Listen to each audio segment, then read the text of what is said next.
With less than a year to go before the 2024 presidential election, there continues to be a lot of chatter about the possible impact of a candidate on the ballot who is not a Republican or a Democrat. Over the years, third-party candidates have made a difference in several elections.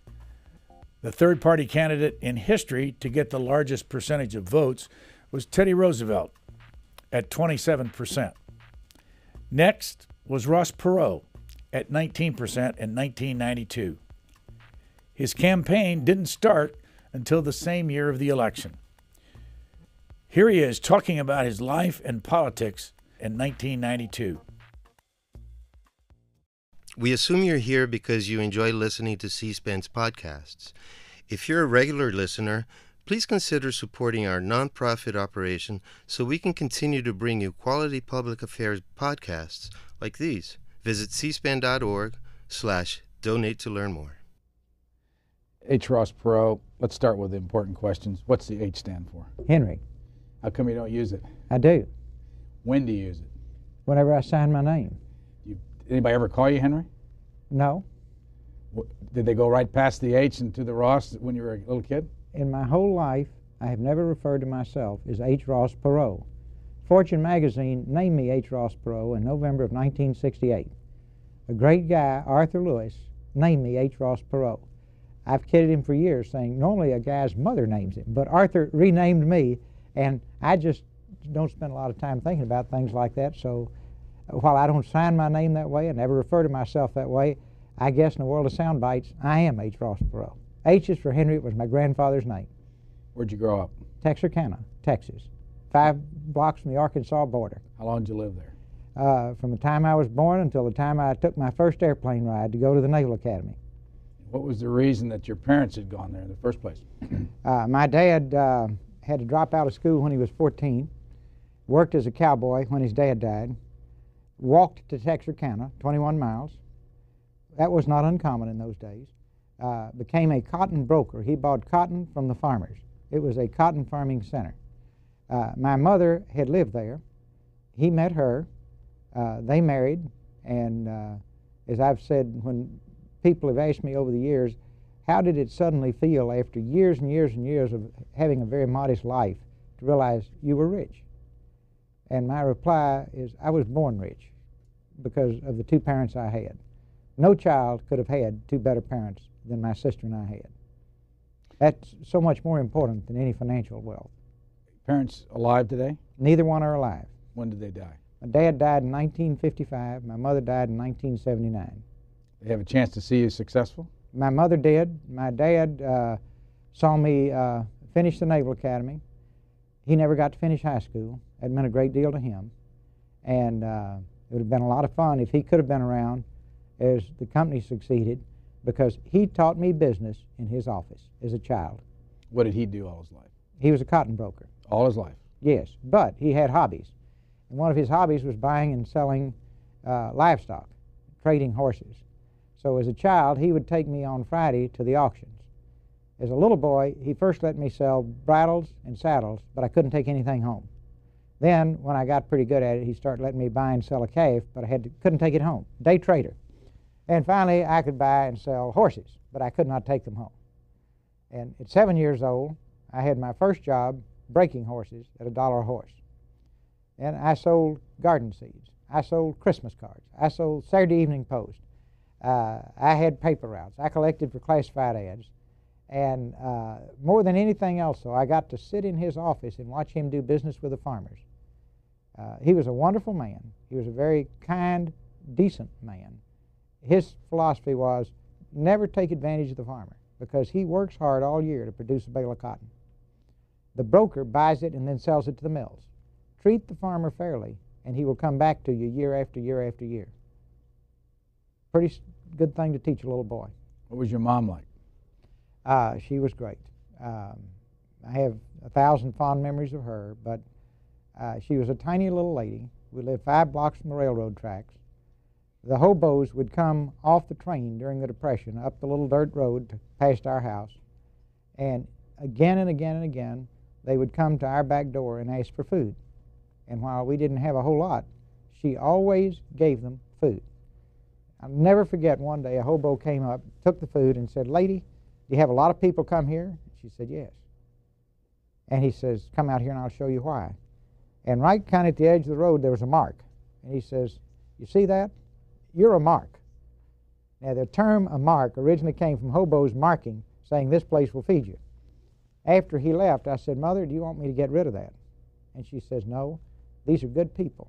They're just like us, but they're down on their luck. We should help them." Now, in 1,000 ways, she taught me that by example, not by lecture, by example. And God bless my dad, who nobody will ever write or talk about. Anybody that ever worked for him, when they got too old to work, and most of them were black, he kept paying them because they were people too, and they had families that needed to be taken care of. And every Sunday after church, he would go over to their part of town, and believe me, it was a very definite part of town then, and he would go into their homes in the wintertime or sit on their porches in the summertime, and people didn't do that back then. But he did it because he loved those people. And everybody that worked for him carried his business card. And particularly every black man that worked for him understood that if anybody ever treated him improperly, he was to hand that person my dad's business card. And while he was not a wealthy man, he was a very modest man, he was a highly respected person. And nobody would be rude or improper with a person that worked for my dad. Now, see, but there were never any lectures. They just did it. And as a little boy, I saw all that. And it was a wonderful place to grow up.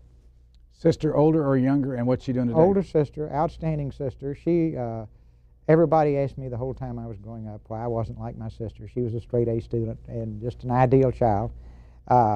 She was a school teacher. She became vice principal of a large public school. Once EDS became financially successful, and I had money to give away, I asked her to run our foundation. And she has run the foundation since 1969. This is a foundation that has no overhead. Nobody makes a penny. All of the money goes to charity. So she runs it as an act of love, does a brilliant job. How much money do you give away every year? A lot. Given away well over $100 million.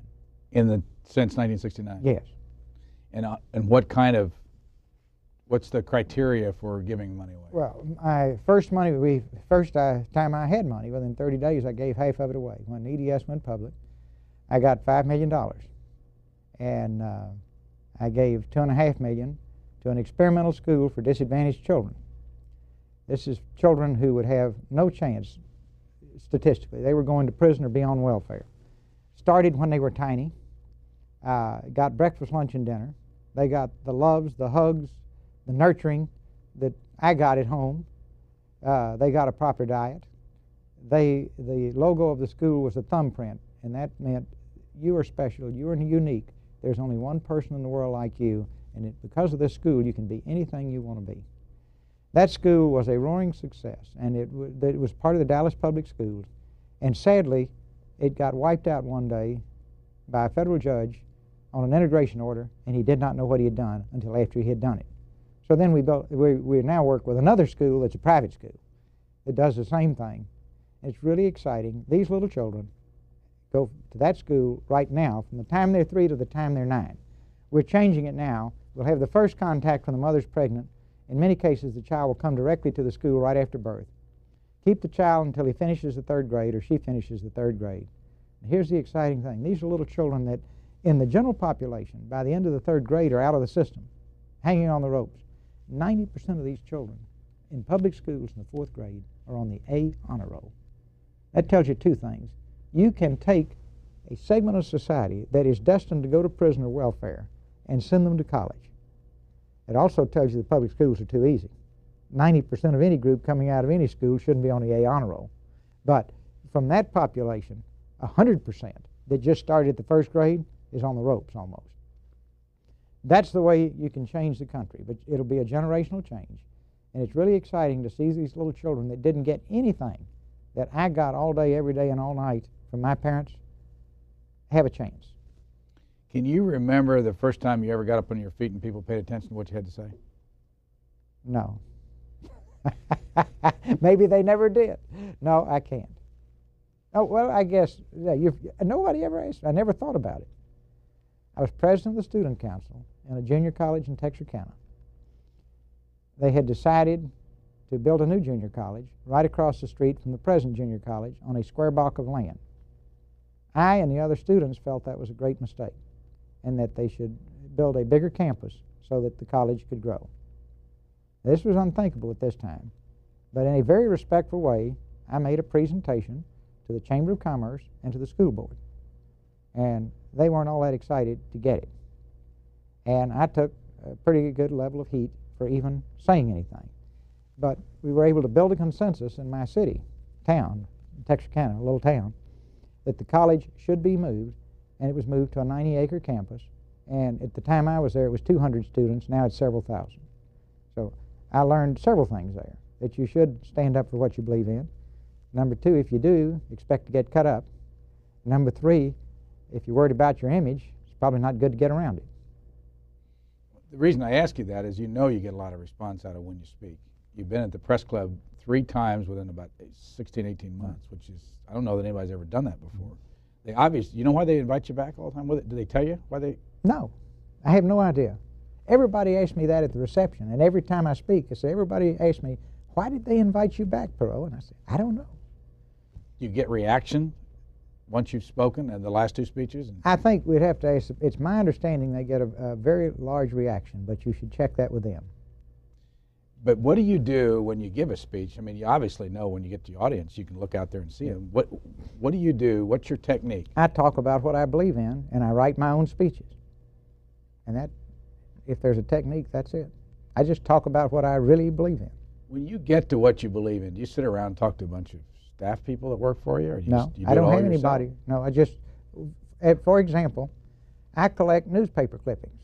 I read newspapers and magazines, tear things out that are facts and numbers and so on and so forth. And when I get ready to write a speech, for example, I spent 2 days on the speech I gave today. I typed it on a typewriter that I had when I was a young officer in the Navy, and then have a great young lady that works with me in my office, and she cleaned it up, fixed it up, and got it readable in type that's easier to read when you speak, and that's it. When did you start doing that, taking the articles and keeping them? A number of years ago. I would read things that interested me, like whether it's on education, on international affairs, or on the debt, or on the development of children, on medical research is another interest. So anything I'm interested in, I just sort of let it pile up, and then we take an hour off some afternoon, get it all filed and organized. And anytime I make a speech, I just have to go disappear and get it organized and write it. And in nearly every case, this is an unusual case here, I try to really get organized for the press club. Normally, I just make rough handwritten notes and speak from notes. Probably it shows too, but that's the way I do it. Where do you live now? In Dallas. You have a company now, Perot Systems in Dallas. It's headquartered here in Virginia. You mentioned EDS earlier. What was EDS? Well, EDS is a computer services company. We created a whole new segment of the computer industry where you go into large companies, tell them in advance what they're going to get, what it's going to cost, how long it'll take to build it, and then operate it for 10 years on a predetermined price, which has a great appeal for companies over just sort of finding out each year what your budget for computers is. And that was a great adventure.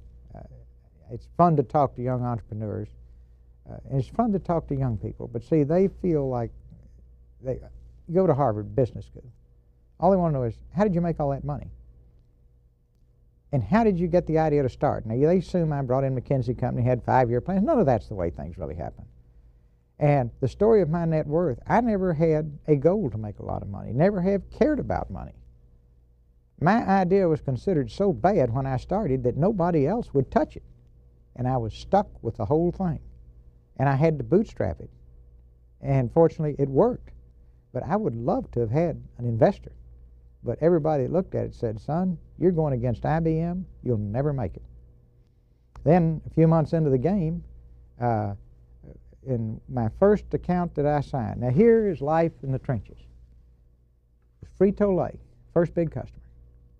IBM got Republic Bank and Arthur Young to come out with IBM and explain to Herman Lay, the founder of Frito-Lay, that if he did business with me, it would bankrupt him. This was just this strange little company with this guy with a strange idea. And when they left, Mr. Lay, who started out cooking potato chips in his kitchen and delivering them in his truck, looked around the room and smiled. He says, you know, these boys must have something, or all these big companies wouldn't be overreacting this way. Now, the world's a funny place. I later became IBM's largest customer. Arthur Young was my accounting firm, and when Republic Bank failed, I had the interesting assignment for about a 30 to 45-day period of guaranteeing the transaction that was pending so that nothing would be interrupted in the process. So you live long enough, the world comes full circle, I guess. Let's go back to Texarkana and the junior college, which you were there, what? Right. 2 years. In the Naval Academy, right? Yes. How did you get the appointment to the Naval Academy? It's very important for young people to understand things like this. We didn't know anybody. We didn't have any political pull. I couldn't get an appointment to the Naval Academy. I had tried for 3 years. Senior year of high school, first year, second year. And one day, a telegram came, and I have that telegram framed in my office. You have a principal appointment at the U.S. Naval Academy, signed by the senator. You remember who it was? Senator W. Lee O'Daniel. Of course I remember who it was. Now, so I was thrilled, and I went. And I wrote him a thank you letter. Years later, after EDS was successful, a man called me and said, Ross, didn't you ever wonder how you got that appointment? I said, I sure have. He said, well, I was the senator's aide. We were cleaning out his office. And I said, Senator, we have an unfilled appointment to the Naval Academy. He said, does anybody want it? I said, there's this boy from Texarkana who's been trying for 3 years. And the senator said, give it to him. He said, Ross, your name never came up. Now, see, that changed my life, right? I got to go to a great school, got a great engineering education, and was taught leadership. Let me give you a contrast. Don Eflin, a man, factory floor at General Motors, accepted at MIT as a young man, couldn't afford to go, accepted at West Point as a young man, and failed the eye exam, and spent his life on the factory floor. The difference between Don Eflin and myself is I passed the eye exam. Don Eflin is smarter than I am, and I don't ever forget that. Now, I'll tell you another thing I never forget. If I'm driving down the street, and say there's a road crew working, and I look at those guys, they're taxpayers, and it's people like that that made it possible for me to have an education. So I have been very, very lucky. Now, the luck continues. So I go to the Naval Academy. Had a great experience there. What years? 49 to 53. Now, keep in mind, I'd never seen a ship, but I knew I wanted to go. I'd never seen the ocean, but I knew I wanted to go. I'd never been disciplined or corralled or taught to march or do anything, but I knew I wanted to go. I got there, and I loved it. And everybody says, didn't you feel strange being locked up for a year? There was more to do inside the Naval Academy than there was in my hometown. It was terrific.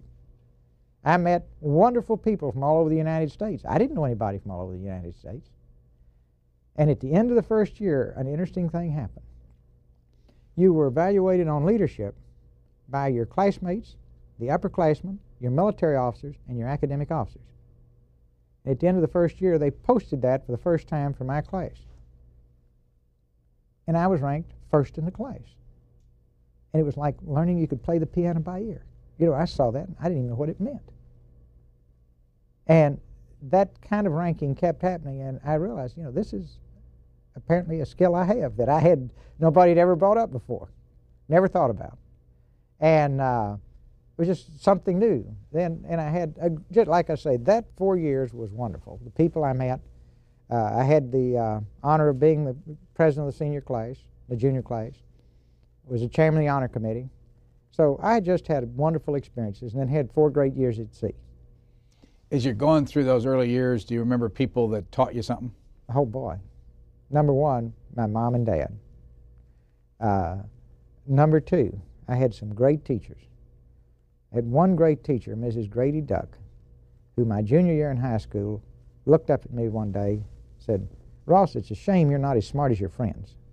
And I really had some outstanding friends. The young people I grew up with were really an inspiration to me because they were better than I was at almost everything, And they were people you looked up to and respected, and they were really bright. I said, Ms. Duck, I'm as smart as they are, but they just study all the time. And Ms. Duck said, Ross, talk is cheap. Well, that got to me. I said, Mrs. Duck, I will make straight A's the next 6 weeks. And she just laughed and walked away. I studied, so she got to me. I studied night and day and made all A's and 1B. And then after that, made straight A's through high school, which gave me the academic record that allowed me to go to the Naval Academy.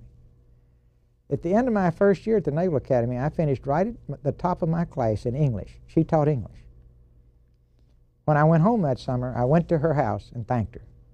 And she was a very commanding person, commanding presence. She said, well, just out of curiosity, why didn't you write me? I said, well, Mrs. Duck, I thought about writing you.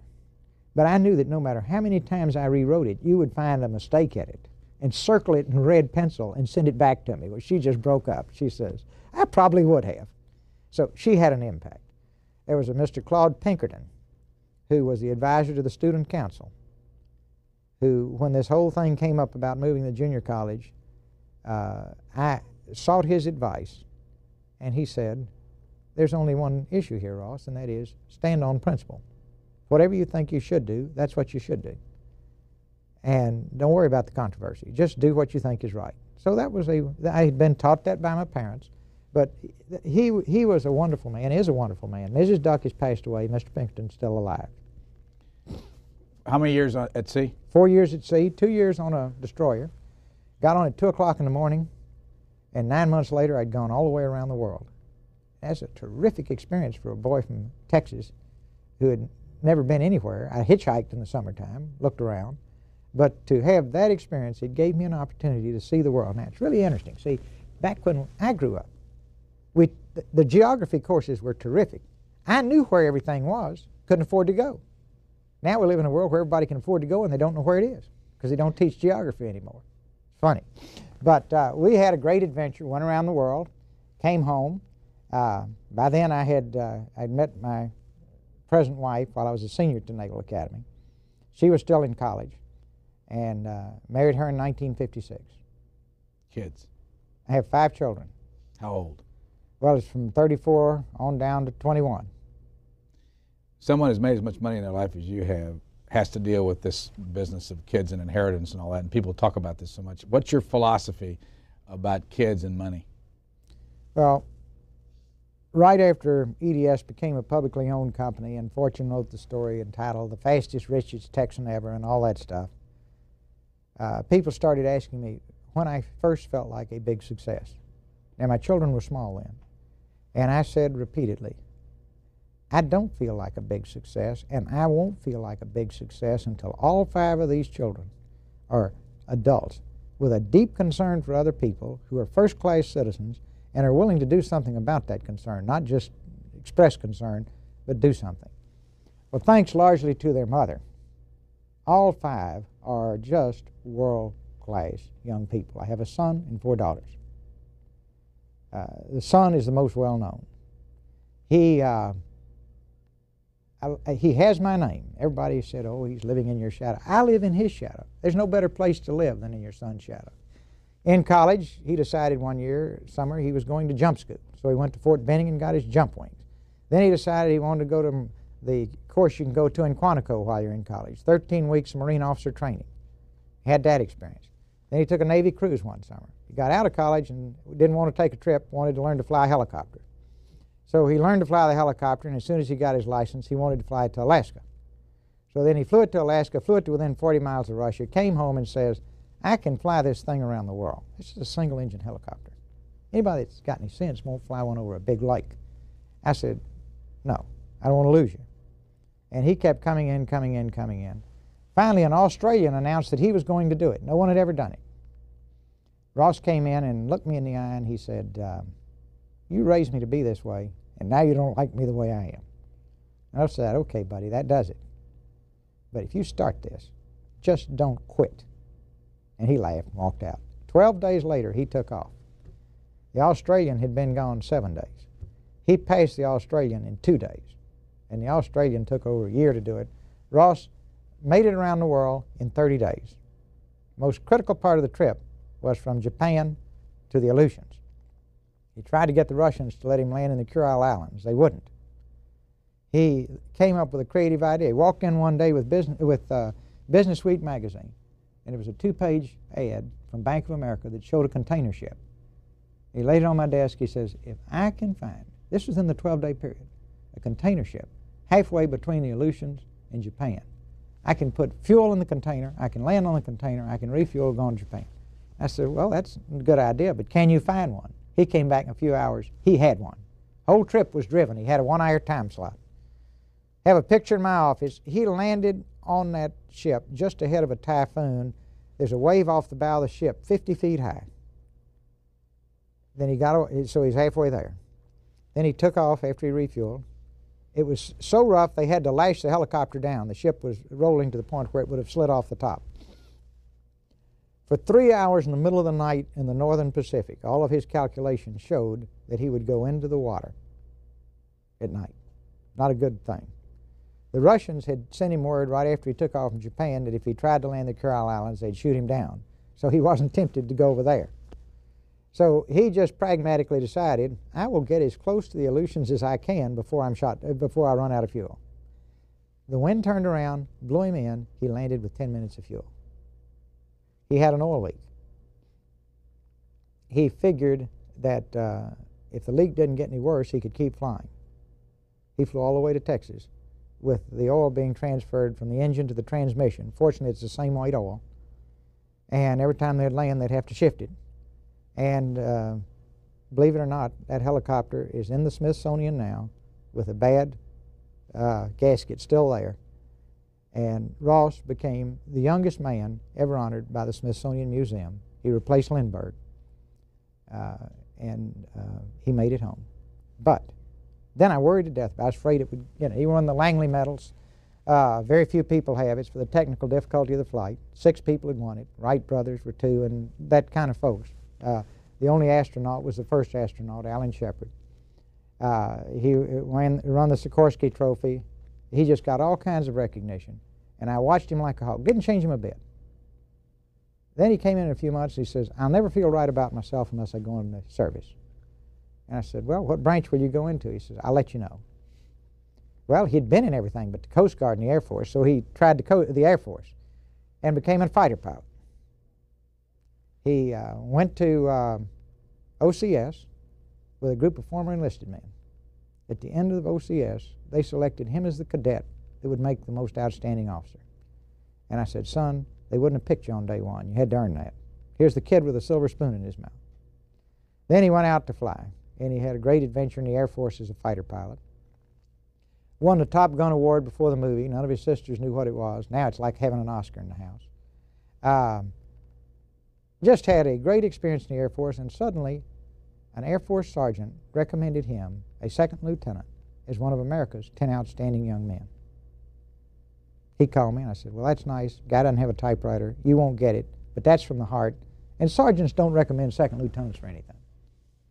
About 4 months later, he called one day. He says, that guy must have had a typewriter. I'd forgotten. I said, what do you mean? And he said, and he received it. Now, the proudest moment in my life is what happened next. And I said, well, Ross, that's great. He says, Dad, there's just one thing that's important to me. And I said, what's that? He says, I want that sergeant sitting right next to you the night I get it. Now, there's a kid with his head straight. So he finished his tour in the Air Force, married way over his head like I did, has 3 great kids, and just when I thought he was totally settled down, I found out last summer he had an opportunity to fly the MiG-29 and had done it. Had just had one last great thrill. I hope he's out of it now, but he went straight down the runway, put that thing on his tail, and went up to 70,000 feet, and that's something an American fighter pilot would never think he could have a chance to do. But the Russians were there with an air show, asked him if he wanted to do it, and he did it. Now, I can go through each of my daughters, but we'll have to have a 6-hour show, but they are all too good to be true. 2 are married, have 4 grandchildren, expect 2 more this year. I have another one getting married this year, so it's a busy year. Would you say that you've had a large disappointment in your life? And if you have, what was it? Oh, you have a lot of disappointments. And one of the things that bothers me, see, everybody thinks life is carefully planned. See, life is a series of, in my case, fortunate accidents. See, I'm fortunate I met Margot. I met her on a blind date. I was lucky to get a job with IBM. I really, we'll come back to that if you want to. But sure, and then young people, I've had people in the best schools in the country say, Mr. Perot, if I were like you, I could do what you've done. And this goes all the way through the rescue and Iran, whatever. And I said, what do you mean? They said, if I never failed, if I never felt this, if I never was disappointed, if I didn't feel pain, if I didn't hurt, if I didn't cry, then I could do what you do. And I said, well, you really think that's the way it is? And then we talk about that. I think it's really important for everyone to understand that if you're going to get in the ring and do things, you're going to get your nose broken. You're going to have scars all over your body. And the only way to avoid that is to stay on the sidelines. That just goes with it. Oh, sure, there are a lot of frustrations, a lot of disappointments. The ones that would have broken my heart, no. They would have occurred around my children. And 5 out of 5 are just pearls. And I can't tell you how proud we are of them. Money, greed. You talk about that. Do you ever feel greedy? Well, this is bizarre because, see, I'm not interested in money. My wife is not interested in money. And it's just something that happened because nobody would invest in my company and because I surrounded myself with a group of very talented people who built a great company. It wouldn't be nearly the company it is today if we hadn't had all these talented people. And as a business executive, you understand the multiplier of having a talented team around you. I really have been fortunate to have those talented teams. You can't take it with you. Said that to one friend from West Texas one day. He says, then I'm not going. But you can't take it with you. It won't buy happiness. It's the most overrated thing in the world. See, when we got out of the Navy, we drove into Dallas, and everything we owned was in the trunk of a 52 Plymouth. And Margot and I were just as happy then as we are today. Things won't bring you happiness. Happiness is a state of mind. It's the saddest thing in the world to see people chase the dollar. Why do they do it? I just think they don't have their head straight myself. And how destructive is it to the country? No, well, greed is terribly destructive. We are born selfish. Any psychiatrist will tell you that. We have to be taught to care and share. And so greed is destructive to civilized society. See, you're born sort of as a one-person unit, hunter, survivalist.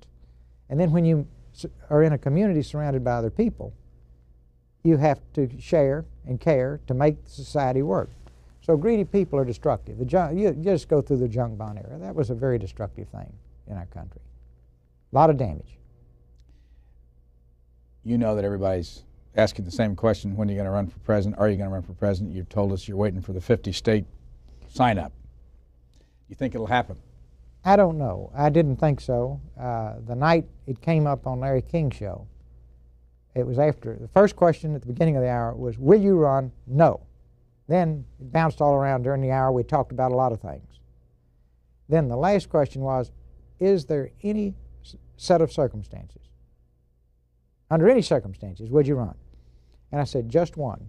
I have all these people that write me and call me day after day after day who are basically just good, salt-of-the-earth, ordinary people.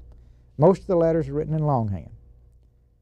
If those people, on their own, as the owners of this country, want to go out in 50 states with nobody programming them, nobody telling them what to do, and put me on the ballot as an independent, I will run as their servant. But if I do, I don't want to belong to anybody but them. And I would not consider running within the two-party system because you have to compromise and make deals to get there. I like, and I feel personally, that the reason our system of government is not working very well now is that the ordinary person in our country, the owner, has abdicated his responsibilities as owner. We're supposed to have a government that comes from us to Washington. The people in Washington are supposed to be our servants. Interesting enough, we now have a government that comes from Washington at us, and the people feel powerless. And maybe the best example I can give you right here in Washington is our servants in Washington are surrounded by quadruple layers of security. And a few blocks down the street, the owners of the country who live in Washington, D.C., live in neighborhoods where you're afraid to go outside in the daytime, much less at night. Now let's assume you had some folks working at your house that in a high-risk area, but they were all covered up with security, and you were absolutely on your own when you walked out on the street. See, that is the most interesting phenomenon when I come to Washington. I say, now, isn't this interesting? Is the owners are unprotected and at risk all the time, and their elected servants have protected themselves like royalty. The challenge is to have the city safe.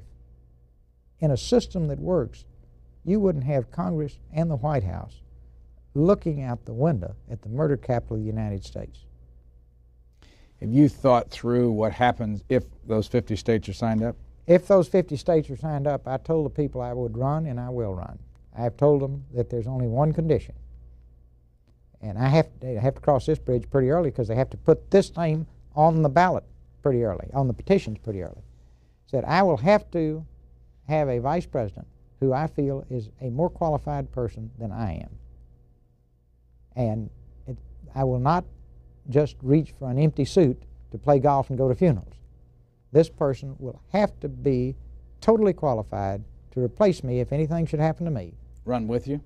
Absolutely. No, You'll pick them? that's the way it works if you're an independent. That's the way it works in the party system too. But as an independent, you've got to pick your vice president. That person goes on the ballot with you. But the important thing is that that person be fully qualified. And really the acid test is, could that person be chief of staff? Have you thought about that person yourself? I have to, because I have people who are out trying to get ballots signed that can't do it until that person's name is on their petition. When are you going to give them a name? Pretty soon. Weeks, days? I don't take forever to do things, so it'd probably be more in the days than weeks. I owe them that. I can't ask people to go walk across Death Valley and say, but I'm not going to give you what you have to perform. Have you taken a peek at how many states you got to sign up by what time? Well, the shortest deadline is Texas, May the 6th. There's a new Supreme Court case that says that no state can have a deadline that early. But all the people who are working in Texas say they'd rather go ahead and get it out of the way before May the 6th and not have a controversy with the state of Texas. So that one is the shortest one. Most of them are July, and a lot of them clear out till August. Supreme Court decision, as it was explained to me, says that you don't have to have this done until after the conventions. Now, is there a state that makes it impossible for you to sign up? It's not pretty in any state because the two parties over the years have it set up as a whole series of difficult hurdles to get through. For example, in Texas, if you voted in the primary, you can't sign the petition. It varies from state to state, but there are all these little hurdles. The exciting thing is that and all the professional people who run campaigns called right away to assure me that ordinary people couldn't do this. It was too complex. Well, they're doing pretty well. And they're out there in all 50 states on their own now. When you think about it, running mate, you're thinking about somebody that's already in office or somebody that's not? Somebody that's not. A woman or a man? The most qualified person I can find. Certain region of the country? I don't want to get political. Let's assume he's from a state so small they don't even have a delegate, or she's from a state so small they don't even have a delegate. Not that there is one, but it's the best qualified person. That's all that matters. Looking for another business person? No, I would want someone who understood business and economics, because we have so few people in Washington who do. Because anybody that understood business, economics, and debt couldn't sleep at night with the problem we have now. How about, as you know, once this happens, you're going to be under a tremendous amount of scrutiny. Question, have you ever been a Republican or a Democrat? I'm an independent. I voted for the person all my life. All your life? Yes. Is there a way to define what you think? Is there an ideology that you want to be known for? I think I expressed my beliefs as clearly as I can at the press club today. That takes about 30 or 40 minutes to cover. But in terms of what I feel the country needs to do, try to just say as plainly as I could today. Have you looked at how much it would cost you to run for president? Costs a lot. $50 to $100 million? In that range. And you're prepared to pay for this yourself? do not want to take money from any special interest. I can't take it with me when I go. If these ordinary folks in 50 states do their job, I told them I would run. Now, I can't give them a con game and say, well, I'll run, but I'll only spend $3. No, and anybody that knows me understands that if and when we ever get to that point, then we will run a really first-class campaign, not a low-budget campaign. What do you say to people that automatically react, as many professionals have, it's never happened, it won't happen, third parties just don't make it in this country? So that's up to the people. I feel very strongly that anybody that could do this job properly for the people probably doesn't want it. Anybody bright enough to understand that job wouldn't want it. Anybody that thinks that job through in terms of how brutal it is on everybody you love wouldn't want it. That's the most unattractive job in the world from a selfish point of view. Now, the people who are intrigued with it, who are willing to go out there and promise anybody anything, anytime, and go $400 billion a year more in debt just this year, are driven by ego and their desire for power. Now, the American people make these decisions. If that's who they want, fine. If they want somebody as their servant, fine. I'm not lusting to do this thing. If they want me to do it, I will do it. I'll give it all I've got. And I'll be glad to go back to Texas when it's over. What would you say about your own ego? Big? Small? Have you looked at yourself? I think it would be better to ask the people I've worked with over the years. But I think I think that if there is a secret to my business success, I have a very keen understanding of my limitations. And I've always felt that I had an advantage over people who had so much talent that literally they couldn't find anybody better than they were, and they tried to do it all themselves. In nearly everything I do, it's very obvious to me from day one, I can't do most of it, so I've got to surround myself with very talented people who can do it. Then I have to have an environment for them that is rewarding for them too, so that they enjoy being part of that team. I learned a long, long time ago that if you want to accomplish great things, the best thing to do is give the credit to other people. You've undoubtedly looked at how others run their campaigns. What are some of the things you might do if you get into this that you would avoid what you think are the pitfalls of the other candidates? I'm not prepared to say at this point. I think if we do get into this, we will not follow the time-honored pattern of the others. Would you challenge the two other candidates to a debate? I would be happy to debate them. In terms of the thing I wouldn't do is I would not say or do, I would not get into this mud wrestling that they like to get into. I would not want to say or do anything that splits the country. The strategy of each party now is to try to break the country to pieces and appeal to certain segments of those pieces and get enough electoral votes to get their person in. And they keep forgetting is after November there's China scattered all over the floor broken, and it'll take 2 or 3 years to get the melting pot back into one piece. Now, we are a melting pot, and we need to work as a team and not be all divided up and stressed out and hating one another and, playing to our differences. We need to learn to play to our strengths. But you are critical of Congress. I'm critical of the system and not the individuals. I have said again and again that you could replace everybody in Congress, find the best people in the country, put them in that system, and in 24 months they look just like the people you replace them with. For example, all this strange stuff you see, if you have people working in your company, and you're never around, you don't oversee it, you don't hold them accountable, well, first thing they may start taking paper clips home. Then maybe they start taking pencils home. Then they say, we could write a check, do a little bit of that. Then they say, well, maybe we could use the old guy's car because it's in the garage and he's never here. And finally they say, well, why don't we use his airplane? He's never here. Now, you just corrupt them over time. Now, who are the owners? We're the owners. We're the owners. And we've just acted like they are our bosses and we are their servants. They've got us working 5 months a year now just paying taxes for a system that doesn't work. As I said at the press club, when you're $4 trillion in debt, you ought to say, well, we should have created utopia with that. And in fact, we have a country that has all kinds of problems plus the debt. The system didn't work, because we, the people, the owners of the country, haven't been good stewards of our country, and we haven't acted like we own it, and now the process is reversed. The system comes at us and not from us. We've got to change it. Would you surround yourself with political pros? No. Would you hire consultants? Probably. To do, you mean, this is, are you talking about for a campaign? I'm assuming that you're going to get in this before it's over. Well, no, and if we're at the campaign still. Campaign.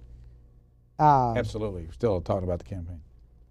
We'd have to put together a plan of what to do, but as far as taking the same old time-worn practices, you know, having the dirty tricks group, having all these odd, sick things that they have around campaigns, no. I wouldn't want to be a part of any of that. Would you like to do political advertising like you see it now, or would you have a different twist on that? I hope we'd have a different twist, because all that is just people shouting. Would you like the handshaking and the No, I love politicking people. No, itself? I love it with people, real people, nothing better. What part of it, though, wouldn't you like? The phony part. Which is? The phony part's all the formal stuff. You know, the guy that stops you on the street and wants to visit with you is the real part. People, if you're having lunch somewhere, that just come over and visit with you, that's the real part. Formal ceremonies, the thing, you know, fundraising dinners. Anybody, you know, that's got enough money to pay $1,000 ought to be too smart to go to one. Now, only in America could you have people line up like sheep to have their picture taken with a candidate and pay extra for that. Then, before you get to eat, the candidate gives you a short talk and leaves. Then you sit there and eat. And this is the big event that by the time you get your picture taken has cost you $2,000. If there's anything more phony than that, I don't know what it is. I wouldn't be a part of it. I won't go to it. It stinks. Now, that's the current system we have. What's your limit on political contributions to your campaign if you get in it? Well, as I've said, that after we get the petition signed, and we know this thing's going to go on, I'd like for ordinary folks across the country that make the country go, I want them to put $5 into it because I want them to have skin in the game. What would be, if you won, your plan to reduce the deficit? I've heard you give the, you know, the troops in Europe and the expenses in Japan. How soon would you bring this thing into some balance? No, the first thing I would want to do is create what I call the electronic town hall, where I could explain issues to the people in detail, and the people could respond over television. Then the people would respond by congressional district in a way that their congressman would know exactly what they wanted. Now, this is whether it's a new health care plan, how to cut the budget, new tax system, you name it. How soon would you do the electronic town hall? Day one. Got to have it right away. Got to be able to tell the owners what's going on. How can you do it that fast? Well, the TV is here. I wish interactive television were here. Then you could really do it. On cable, a lot of the cable networks have the ability to respond. And for those who don't have cable, you're stuck with a telephone till interactive television comes. How do you trust the information you're getting? By doing polls also. Cut it both ways. Pretty simple. See, if you see the telephone response, then you poll by congressional district, and everybody says that's accurate to within 2%, right? And you check it both ways.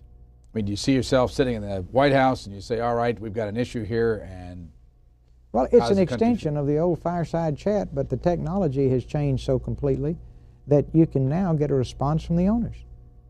The people in Congress now is totally dominated by lobbyists. I want Congress totally dominated by the people in their congressional district.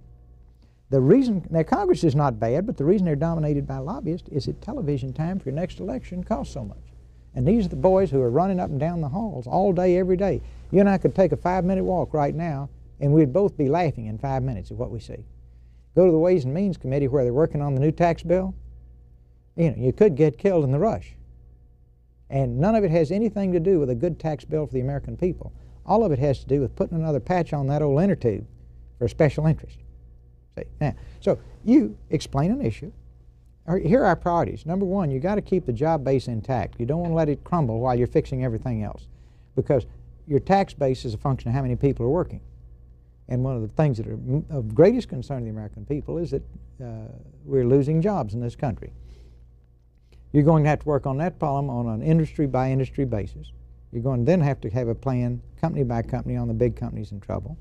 You're going to have to bring in people who are the most knowledgeable people in each of these industries, bring these people in overnight, put them to work immediately, and come up with rough, crude plans first, keep everybody informed as you do it, come down with good plans.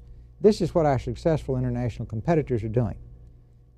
What we do in our country is get up every morning and break businesses' legs and then wonder why the job base is deteriorating. Now, that's only part of the reason. But there is a lot of work to be done to stabilize the job base, turn it around, and there can only be one goal. There's only one way to protect the job base, and that is to have the words "Made in the USA," the world standard of excellence. Each of our companies must make the finest products in the world. Can we? Yes. No question. Now, when? Not until we start. When do we start? The first day, because that's the highest priority. You do not want to have the music stop as far as the U.S. economy. It has been pillaged and plundered for the last 12 years. Had $1 trillion in 1980 in debt. Now we've got $4 trillion and nothing to show for it. If you had an electronic town hall and you took a vote on, would you abide by the wishes of the people under all circumstances? It's their country. All right, I'll give you an example. Let's say you took a poll and you said, should we segregate or integrate? And they came back and said segregate. What would you do then? It's unconstitutional. I'd go back. Well, you wouldn't take that because that's not. First off, you see, if they brought that up, I'd say, wait a minute, for God's sakes. We are imploding economically. Now, you know, just because some guy in white sheets comes up and wants me to put that in the town hall, I'd say, hold your breath, sucker, because the last thing we need now is to put stress in the melting pot. Forget it. We're not going to turn the clock back. Now, you know, so if you, fella, want to do that, go do it on your own. But we've got a patient here on the operating table, and we've got to fix the most critical problem. And you're bringing up an old issue that is on the way to being fixed, but not there. We're not going back to that. It's unconstitutional. And let's not have stray bullets. You know, that somebody could come in and say, what about the gray owl? Let's take that first. Well, the environment, you know, that's a piece of the endangered species list. But compared to keeping the financial pump going, you can't discuss it, because if the financial pump breaks, you don't have any money to take care of the gray owl. And everybody understands that. First things first, you work your way down the list. So you got to get your companies turned around. You got to stop spending beyond your means. You get a new Graham-Rudman with no loopholes in it. You've got to have a new tax system fast, because the current tax system is corrupt and flawed. And it's got to be, number one, it's got to be fair. Number 1A, it's got to raise the money. And number 2, it should be paperless for most of the people. Then, just to get everybody's head straight about who works for whom, right away, I'd like to get a law passed that only the people can give Congress and the White House a pay raise. Because if they're happy with the performance, maybe you can get a pay raise. If Congress thinks they deserve one, fine. But giving themselves a 23% pay raise during the Tax and Budget Summit, no. So get that straight. Then change the voting day to Saturday and Sunday. Get away from Tuesday. Let more people vote. Just a whole series of little house cleaning things that are simple common sense that nobody, I'm just fascinated, nobody will even say, well, no, we can't vote on Saturday and Sunday. Everybody knows that's a good idea. Stop exit polling. Stop releasing data from East Coast polls until Hawaii is closed. Little simple things to clean up the system. Shorten the time for elections. Can you do that without breaking the First Amendment? What's that? Can you stop a network, say, from doing exit polling under the First Amendment? In other words, can you pass a law that says you can't Well, we have exit to poll? probably have to get about 30 lawyers on that one. But you can understand the inequity of it, because it really impacts what happens out west. So my thought is we sit down with everybody concerned, starting with the press, because they would be the ones most concerned about it, say, look, this is really damaging the election process. Now we want the right. I said, okay, fine, guys. It's really not fair. Yeah, but it's something we want to do. You know, gives us sound bites and we can charge more for commercials. I said, you just lost me. Now, compared to having a fair election, you guys are in trouble. So then you go to the people, say, all right, we got a problem here. Now, we can amend this dang Constitution if we have to, but we've got to have fair elections. and exit polling really distorts what happens across the country. The American people say, I'll leave it the way it is, we don't care. Well, fine. Then I'm a happy man. The owners have spoken, right? Terrific. What about in a military situation? I don't mean to keep giving these hypotheticals, but no, that's a good one. Let's say that you have an intelligence organization that tells you we've got a serious threat overseas. Well, that would be a change. I mean, nice assumption. Normally, they didn't know the Berlin Wall was going to fall till it fell. Didn't know Gorbachev was going to have a coup. So I'm glad you got that one cleaned up for me. Let's say you have this special. They're on top of it for once. Okay. They're on top of it. They tell you it's a threat. You'd go to the public and say, "Should we bomb Iraq?" And the public comes back and says no. All right. This is not a situation where we're being attacked, the one you're defining. This is a situation where we are going to war. Okay? And this is a situation where we have all the time in the world to go to war. We decided that we would take 5 or 6 months to get ready to go to war, right? Well, certainly you should discuss that with the American people over the town hall, because their sons and daughters fight that war. Right? Now, they should understand and why we're going to war. Now, let's take the example you gave me. It was 4 months before the White House could figure out why we were doing it. One time it was jobs, next time it was oil. Finally, they got it together, and it had to get rid of nuclear, chemical, bacteriological, and Hussein. Well, guess what we've still got? Nuclear, chemical, bacteriological, and Hussein. Didn't accomplish any objective. Say, but we recovered Kuwait for the Emir. Now, if I knock on your door and say, I'd like to borrow your son, go to the Middle East, so that this dude with 70 wives, who's got a minister for sex to find him a virgin every Thursday night, can have his throne back, you'd probably hit me right in the mouth. I say, well, but strategically it's important, so on and so forth. Finally talk you into it. But see, the point is, what were we trying? We had to recover Kuwait. Only in America, after we had troops on the ground in the Middle East, would we let Assad of Syria, who killed 243 Marines in Beirut and blew up Pan Am 103, cement his hold over a big chunk of Lebanon. Now, if you don't let a guy take a country, why do you let him take a country? It's just simple. We always have to have a bad boy of choice. This is what happens when you've got this imperial leadership we've got. We made Noriega what he was. He was the CIA's main man in Central America. You know who was down there talking to him, and on and on and on and on and on. Now, suddenly he got out of line. Then we got to deal with the Panamanian major to capture him. Then we couldn't get our act together to have a special forces team, which was set up to go pick him up, wandered 400 yards and pick him up where there was no risk at all. And the major was killed, and we were embarrassed, and then we had to go take Panama, so on and so forth. And we replaced him with another drug dealer as president. And now he's costing us, he's down there living well in his cell, and who knows where that one will go. Then we spent 10 years creating Saddam Hussein. If you look at the direct involvement, there's a whole litany now that's being printed about how we made this man who he is today. And our current president's fingerprints are over it, all over it from 1982 on, in direct involvement in getting him money, getting him weapons, getting him up, and all the way down to a few months before the war, trying to get people to leave him alone and let him do what he wanted to do. And then, with written instructions, we sent April Glaspie, the ambassador, in to see him on July the 25th to tell him we would not become involved with his border dispute in Kuwait, and basically saying, if you want to take that northern part, you can.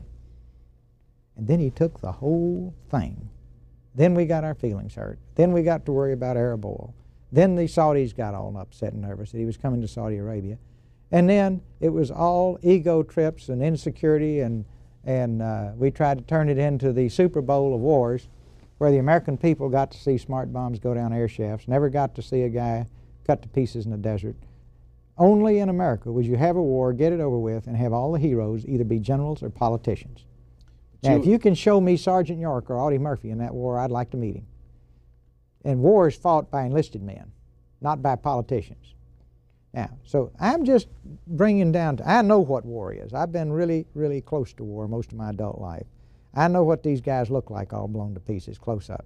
I know what it's like for their widows and for their kids, and so on and so on and so forth. I know what it's like for guys to come back home from Vietnam and nobody to care about them and spit on them after they spent years over there fighting. Now then, you just don't throw people into war because your bad boy of choice in the Middle East that you spent 10 years creating has embarrassed you.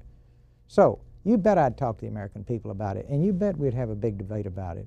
Now, in the meantime, go ahead, start to build up, get everything in place, so on and so forth. But in turn, before you blow the whistle, you want to make sure of the one lesson that we should have learned from Vietnam if we didn't learn anything else. Before you send one person on a battlefield, you first commit the nation, and then you commit the troops. See, for Congress to duck this, irresponsible. Get the American people in the middle of it, absolutely. We're out of time. Last question to you. You know how much activity there is out there in the country with these states. What's your guess as to whether or not the 50 states will be signed up and whether or not you'll get in? There is far more activity than I ever thought there would be. I never thought there would be activity in 50 states. I thought really there wouldn't be much activity, and then I thought it would go away in a few days. But at this point in time, it seems to continue to be growing, and I don't think it has anything to do with me. I think it has everything to do with people's concerns about where we are and where we're going. So the people are deeply concerned about, is the country going to continue to grow and prosper, or are we in decline? Now, all the polls and things you've seen confirm that. I believe that's all driven by this. Has nothing to do with me. Your guess, though, in or out? In or out? You think you'll be in it or out of it when it's all over? It's too early to tell. Some time frame on when what's the date when you have to make a decision? Well, let's assume they don't get it done in Texas. It's over. May the 6th, it's over. I can go back to work. And it has to be 50 states? Excuse me, no. Texas is May the 6th. Let's assume, yes. I'm saying that's my deal with the American people. Register me in 50 states. I'll drop everything. I will run as your servant. I won't belong to anybody but you if you want me. And as I've said many, many times, if along the way you find somebody you're more fascinated with, take him. I'll be glad to go back to work. And in Texas, they have to have 54,000 signatures by May 6th? That's my understanding. And they can't have voted in either one of the primaries? That's right. Ross Perot, we're out of time. Thank you. We'll, I assume, pick up from where we are here at some future time. Well, we'll see where it goes. Thanks for listening to the Booknotes Plus podcast. Please rate and review Booknotes Plus, and don't forget to follow so you never miss an episode. Questions or comments, we would love to hear from you. You can email us at podcasts@c-span.org.